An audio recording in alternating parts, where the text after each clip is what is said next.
একটা ভিডিওতে তোমাদের সবাইকে স্বাগত। আশা করি সবাই খুব ভালো আছো, আমরাও বিন্দাস আছি। এখন বাজে হচ্ছে 10:15। তো এখন থেকে নতুন একটা ভিডিও শুরু করে দিলাম। আজকে হচ্ছে শনিবার। আজকে আমরা এখান থেকে বেরিয়ে যাব। স্নান টান করে নিয়েছি, ফ্রেশ হয়ে গেছি। সকালবেলা চা বিস্কিট দিয়েছিল কিন্তু আমি খাইনি, আর আমি চা খাই না, এর জন্য আর খাইনি। আর বৃষ্টি, আজকের ওয়েদারটা তোমাদের কি বলবো, এত সুন্দর, না বৃষ্টি না কোনো কিছু, ঝলমলে রোদ, এরকমই হয় জানো তো। আর কালকে ধরো ওদের বাড়িতে ধরো মাটন রান্না হয়েছিল, মাটন বাড়িতেই কাটা হয়েছে, মাছটা সব কিছু বাড়িতেই কাটা হয়েছে, যার জন্য এখন যে রোদ উঠছে না, একটা স্মেল বেরোচ্ছে, ভীষণ বাজে স্মেল বেরোচ্ছে। তো যাই হোক, এই যে সবার রেডি, মোটামুটি মানে ফ্রেশ হয়ে রেডি। আমরা ব্রেকফাস্ট করে তাও কটা 12:30 নাগাদ বেরিয়ে পড়বো। গাড়ি মানে আমাদের গাড়ি আসবে হচ্ছে 12টা নাগাদ, তারপর আমরা বেরোবো। বলছিল রেশমি বলছিল যে লাঞ্চ করে বেরোতে, কিন্তু আমরা লাঞ্চ করে বেরোবো না, আমরা হচ্ছে ব্রেকফাস্ট করে বেরোবো, কারণ যেতেও তো সময় লাগবে, তাই না? নে যা, ঠিক আছে। দেখাচ্ছি না। আমার মেয়ে স্নান হয়ে গেছে, হিমাক্ষী স্নান হয়ে গেছে, ঋতুনু স্নান হয়নি। আর এই যে ও তো ঘুমাচ্ছে এখনো। বাদ বাকি সবার স্নান টান কমপ্লিট। ভীষণ আরাম লাগছে। কালকে জানো, কালকে বিয়ের ওখান থেকে এসে আমি আবার স্নান করেছি, মানে শরীর আর দিচ্ছিল না, এত গরম এত গরম। আজকে কি সুন্দর দেখ, বৃষ্টিও হচ্ছে না কিন্তু ওয়েদার কি সুন্দর ঠান্ডা। ঠিক আছে বন্ধুরা, চলো ব্রেকফাস্ট করে যখন বেরোবো তখন আবার তোমার সাথে দেখা হচ্ছে, ঠিক আছে? টাটা। তো আমরা এখন ব্রেকফাস্ট করতে বসে গেছি। এই যে ফোন করলে, গাড়িওয়ালা বেরিয়েছে, ফোনগুলো বেরাবে। আমরা লাগেজ নিয়ে পুরোপুরি রেডি হয়ে গেছি, গাড়ি চলে এসছে, এখন আমরা বেরোবো। তো টাটা, দেখা হবে আবার পরে। চলো চলো ঘর, চলো ঘর, আসছি আমরা। টাটা। কলকাতা গেলে আমাদের বাড়িতে যেও।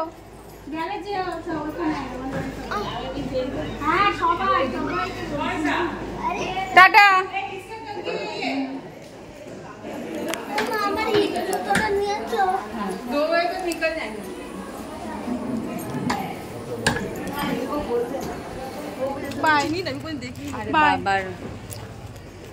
Thank you. আমি ওনাকে কান্নাকাটি করিস না, দুদিন পর চলে যাস, ঠিক আছে, কলকাতায়। টাটা, সাবধানে থেকো, কাজ মাস করো, আমারই বিদায় হচ্ছে, রেশমিরই বিদায় হচ্ছে, আমরা ছেড়ে যাচ্ছি। আমার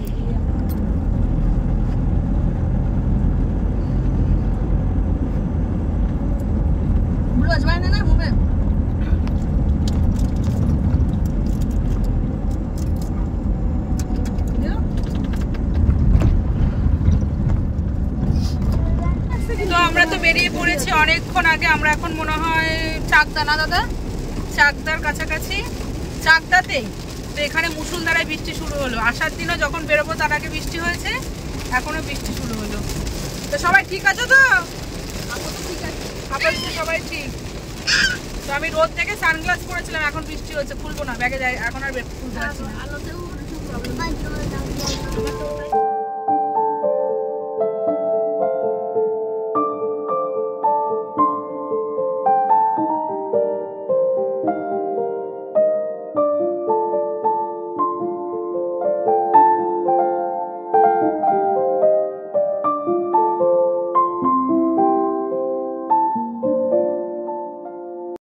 এখানে পিয়াদের বাড়ি থেকে খাবার পাঠিয়েছে, ভাত, আলু ভাজা, ইলিশ মাছের মাথা দিয়ে লাউ ঘন্ট, ইলিশ মাছ, ডাল, আরও অনেক কিছু। তো ফ্রেন্ডস, এখন বাজে হচ্ছে 3:10 কি 15। তো আমরা বাড়িতে এসেছি, তখন বাজে 2টোর সময় বাড়িতে আসলাম। আর আসার সময় বৌদির বাড়ি থেকে খাবার নিয়েই এসেছি। মানে হচ্ছে আমি যখন বাড়ি থাকি না, তখন আমার হাজব্যান্ডের দায়িত্ব হয় রূপারা নেয়, নয় পিয়ারা নেয়। তো একদিক থেকে আমি নিশ্চিন্ত হয়ে যাই যে যাই হোক আমার হাজব্যান্ডের খাওয়ার সমস্যা হবে না, তাই না বলো? তো কালকেও বৌদিরা রান্নাবান্না করে দিয়েছে, আর আজকেও জানে যে আমি আসবো, আমাকে রাস্তায় ফোন করেছে যে আসছিস, তাহলে রান্না করে পাঠাবো। এমনিতে ধরো শনিবার আমরা নিরামিষ খাই, একটা ব্যাপার থাকে। পাঠাচ্ছে, আমার হাজব্যান্ড অফিসে আছে, হয় কিনে খেতে হবে, নয় বাড়িতে এসে আমাকে রান্না করতে হবে। তখন 2:10-15 বাজে, কখন খাবো? মেয়ে দিকে আবার ইয়ে করছে। তো বৌদি বললাম ঠিক আছে পাঠিয়ে দাও, ঠিক আছে। তো কী কী রান্না করে পাঠিয়েছে সেটা তোমার সাথে একটুখানি ভিডিও করলাম, মানে এত খিদে পেয়েছিল। আর রাস্তায় সবার সবার বলতে প্রত্যেকের শরীর খারাপ হয়ে গেছে। কেন বলো তো? আসল কথা কী বলো তো, আমাদের তো সকালবেলায় এরকম লুচি তেলে ভাজা খাওয়ার অভ্যেস নেই। একটুও খেতে ইচ্ছে করছিল, ভাবছিলাম যে হচ্ছে ওই আলুর দম দিয়ে মুড়ি খাবো, বা মুড়ি থাকবে কি থাকবে না আসল কথা বলিনি, হয়তো জিজ্ঞাসা করলে হয়তো থাকতো, আমরা জিজ্ঞাসাটাই করিনি। তো লুচি তেলে ভাজা খেয়ে না প্রত্যেকে ছোট থেকে বড় সবার, আমার মেয়েও একবার বমি করেছে, রুপিয়া মানে কি বলে হেমা করেছে, হেমার বড় মেয়ে শরীর খারাপ হয়ে গেছে, মানে এরকম। আর সবারই গা হাত পা মানে সবারই গা গোলাচ্ছিল, কিন্তু যাই হোক এরা প্রচণ্ড পরিমাণে অসুস্থ হয়ে গেছিলো। ওই শুধু তেলে ভাজা ওই লুচি খেয়েছে, গ্যাস হয়ে গেছে সবার। তো এসে যদি আমি রান্নাবান্না করতাম তাহলে কখন খেত মেয়ে, আর মেয়ে তো ঘুমাচ্ছে, এসে ভালো লাগছে না, মা ঘুমাবো, ও ঘুমাচ্ছে, তাই মশারি টাঙিয়ে নিয়েছি, কারণ খুব মশা, প্রচণ্ড মশা। আর তো বেশ ভালোই হলো, দুপুরবেলায় খাওয়া দাওয়াটা বৌদি করে পাঠিয়েছে।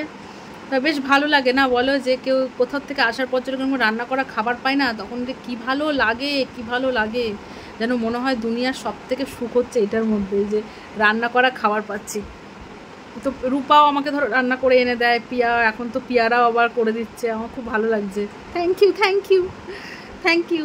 তো যাই হোক এই কয়দিন তো খুব মজা করে কাটালাম, দুদিন তো বেশ রেস্ট নিয়ে এনজয় করে মজা করে কাটালাম। তো আর কি মজা, দুদিনের জন্যই ঠিক আছে, তারপর হবে সাজা। যে জামা কাপড়গুলো পরেছি এইবার হবে দেখো খাটাখাটনি। এদিকে তো বর্ষাকাল, তো আমাদের বৃষ্টি তো অনবরত হয়েই যাচ্ছে, ভালো 3টে শাড়ি আমাকে মানে লন্ড্রিতে দিতে হবে। ভীষণ বাজে অবস্থা, কাদা মাদা লেগে একাকার অবস্থা। আমার তো নতুন শাড়িটার মধ্যে কালকে কী সব খেতে গিয়ে শাড়ির মধ্যে একবার পড়েছে, মানে ওটা আমাকে ধুতেই হবে। নতুন শাড়ি একবার পরে রোদে দিয়ে রেখে দেবো, সেটাও হবে না। তো খুব ভালো লাগলো, এই লাইফে ফার্স্ট টাইম এরকম মানে বাড়ি ছেড়ে এতটা দূরে মেয়ে নিয়ে একা আমি সময় কাটালাম, খুব ভালো লাগলো বান্ধবীদের সাথে। যাক ঠিক আছে। এই যে মেয়ের আজকে মেয়ে ঘুমাচ্ছে, মেয়ের আজকে সুইমিং ক্লাস না, হ্যাঁ আছে, কিন্তু আজকে বন্ধ, মানে জল নোংরা হয়ে গেছে, পরিষ্কার করবে বলে SMS করে দিয়েছে যে আজকে হবে না। আর মেয়ের হিন্দি ক্লাসও আছে, তো মেয়ে বলছে মা যাবো না। আমি ঠিক আছে থাক, তুই ঘুমা, তো যতক্ষণ পারিস তুই ঘুমা, তুই রেস্ট নে। তো যাক বাসনগুলো রেখে দিয়েছি, ওগুলো এখন আর বাজলাম না। আমারও কেমন, আমার গাড়িতে গা গোলায়নি, কিন্তু এখন মানে একটু সাফোকেশন টাইপের হচ্ছে, মানে শ্বাস নিতে কষ্ট হচ্ছে, জানি না কেন। তো ঠান্ডা জল খেলাম, খেয়ে একটু শুয়েছি, যদি ঘুম ধরে তো খুব ভালো কথা, না ঘুমালে পরে ঘুম থেকে উঠে তারপর কাজবাজ কমপ্লিট করবো। ওকে, তো চলো এখনকার মতো টাটা, পরে আবার দেখা হচ্ছে। তো ফ্রেন্ডস এখন বাজে হচ্ছে 5:45, একটু ঘুমিয়ে পড়েছিলাম, তারপর হঠাৎ করে মনে পড়েছে যে বাসনগুলো আছে, বাসনগুলো মাজা ধোয়া করতে হবে, সন্ধে দিতে হবে। মেয়ে এখনও ঘুমাচ্ছে। এর মধ্যে আমার একটা দেওর এসেছিলো, কলকাতায় এসেছিলো, তো এসে দেখা করে গেল, তাদের আবার চাটা করে দিলাম। তো আজ ভুলেই তো গেছিলাম, আজকে হচ্ছে উল্টো রথ, একদমই মাথায় নেই যে আজকে উল্টো রথ। কিন্তু মেলা টেলায় আর যাবো না, মানে আর ভালো লাগছে না মেলায় টেলায় যে যাবো। মেয়েকে আর বলবো না, এলো মেয়ে বায়না করবে। চলো, দুদিন তো বসে বসে খেয়ে আসলাম, আর বসে বসে খেলে চলবে না, এবার চর্বি জমে যাবে। তা বাবা কিছুদিন ধরে জিমেও যাওয়া হচ্ছে না। চলো বন্ধুরা, বাসন কটা মেজে নিই, তারপর বাদ বাকি কাজগুলো করি, ঘরটা ওগুলো ঝাড় দেবো, সন্ধে দেবো। মনে হচ্ছে আরও দুদিন থেকে আসলে ভালো হতো। কাজের থেকে রেহাই পাওয়ার জন্য আরও দুদিন যদি থেকে আসতাম খুব ভালো হতো।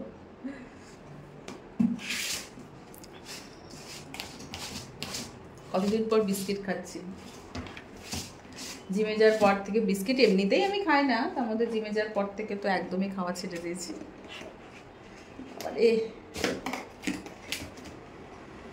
চলো, ভিডিওটা মনে হয় ছোটো হলো বা বড় হলো ঠিক বুঝতে পারলাম না, কারণ এডিট করতে গিয়ে বুঝতে পারবো।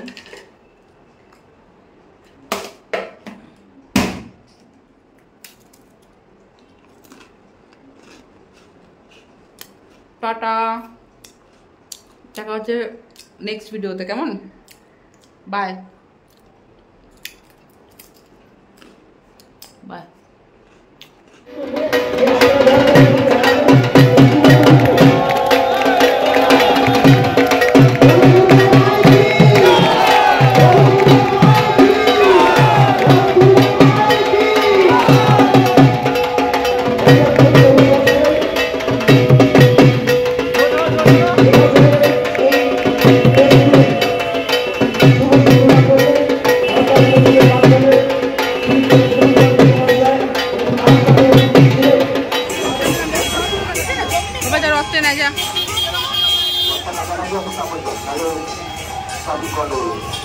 जा जा रोशन जा जा जा